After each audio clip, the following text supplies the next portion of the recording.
Assalamualaikum warahmatullahi wabarakatuh. Perkenalkan, nama saya Nur Aji Balia dari kelas 10 A Multimedia. Saya akan menjelaskan tentang perkembangan batik atau sejarah batik.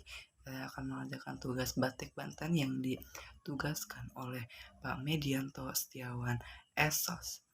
Nah, apa sih batik itu? Kesenian membatik merupakan kesenian menggambar di atas kain untuk pakaian yang menjadi salah satu kebudayaan keluarga raja-raja di Indonesia pada zaman dahulu. Dalam beberapa catatan, pengembangan batik banyak dilakukan pada masa Kerajaan Mataram, kemudian pada masa Kerajaan Solo dan Yogyakarta. Kesenian membatik di Indonesia telah dikenal sejak zaman Kerajaan Majapahit dan termasuk perkembangan kepada kerajaan dan raja-raja berikutnya. Kemudian kesenian membatik ini menjadi milik rakyat Indonesia, khususnya suku Jawa awal abad ke-19. Batik yang dihasilkan semuanya batik tulis sampai awal abad ke-20 dan batik cap dikenal Darut setelah Perang Dunia ke-1 atau sekitar tahun 1920. Awal membatik hanya dikerjakan terbatas, yaitu dilakukan oleh keraton saja dan hasilnya untuk pakaian raja dan keluarga serta para pengikutnya.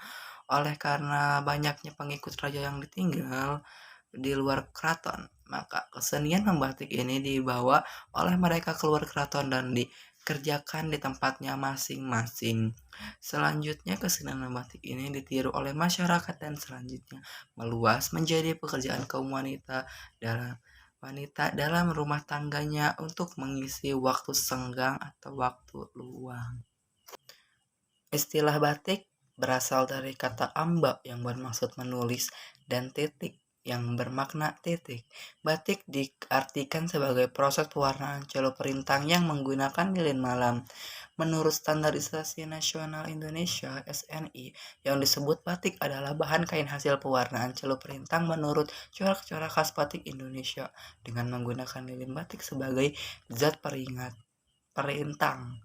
Nah, selama penduduk Jepang tahun 1942 sampai tahun 1945, lahir gaya Hokakai, gaya pagi, sore, dan gaya terang bulan. Gaya ini memiliki keistimewaan sendiri dan masih diikuti sampai sekarang.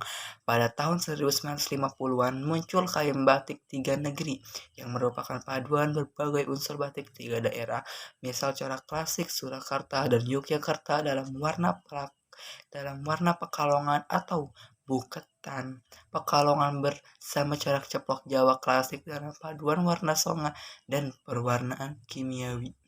Sejak tahun 1950, kain batik mulai digunakan sebagai bahan pakaian. Melihat potensi budaya batik di tanah air, Presiden Soekarno pada tahun 1955 memprakartikan dibuatnya batik Indonesia yang membawa pesan persatuan agar bangsa Indonesia bersatu.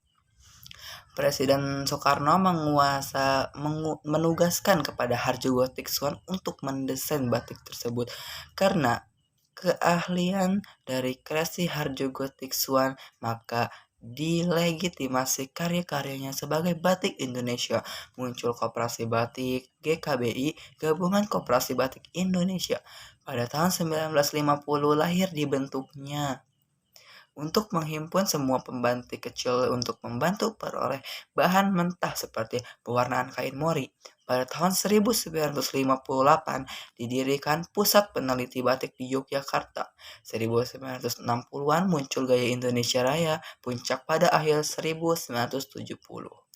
Maka sejak 1950 akhir 1970, batik banyak diperkenalkan melalui pameran dan peragaan dalam acara kunjungan kepala negara sahabat, juga dalam pameran perdagangan dan perindustrian. Sebagai catatan, pada 1900 dalam Exploration Universal, sebuah pemerintah internasional di Paris, batik Indonesia membuka publik dan seniman.